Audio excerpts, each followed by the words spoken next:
दिनै आं 25 नं बागानपारा कन्स्टिटिउन्सियाव दंफैयो।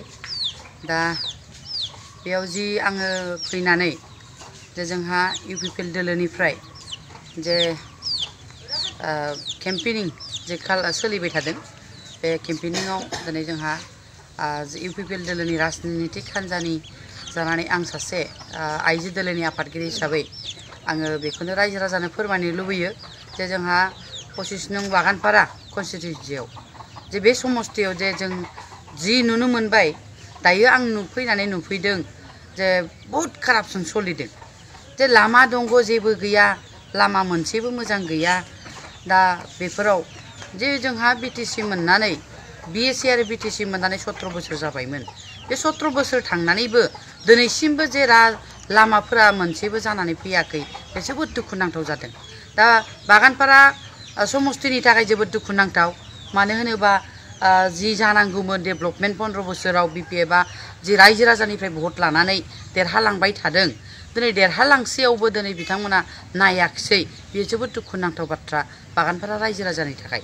अब्लाबो दिनै जों दिनै इउपिपिएल दोलोनिफ्राय बेखौनो प्रतिश्रुति होदों जे जोंहा कातिराम बर'आ निश्चय रायजो राजानि अननाय मोनगोन। बेखौ जोङो बुग्लामारि प्राइमारिनिफ्राय जों दिनै रोखा फोरमानखौ जों मोननो हाबाय। बेयाव रोजा रोजा सुबुंनि बाना जादों। दिनै रायजो राजाफोरा लोब लोब फैदों आरो गोबां सुबुंफोरानो गुबुन गुबुन हारि माहारिनिफ्राय माने जगदान होदों। रायजो राजाफोरा फैनानै जे जोंनियाव जयनिं जाफैदों, बेनि थाखाय बागानपारा रायजो राजानि थाखाय जोबोद गोजोनथाव बाथ्रा। जे जोंहा इउपिपिएल दोलोआ एबार बागानपारा हिसाबै रोखायैनो देरहागोन आरो बयनिफ्रायबो बांसिन भट लानानै देरहागोनखौ जों फोरमानखौ मोननो हादों। मानो होनोबा रायजो राजाया लुबैदों सोलायनायखौ लुबैदों। डेभेलप जानांगौमोन 17 बोसोराव, बे डेभेलपआ जाबोआसै, उन्नति जेबो जायासै। नाथाय दिनै इउपिपिएल दोलोखौ बिथांमोनहा फोथायनानै लादों जे कातिराम बर' बिथाङा निश्चय बे जायगायाव देरहायोबा खामानि मावगोन होननानै बिथांमोना कातिराम बर'नि सायाव फोथायनायखौ लादों।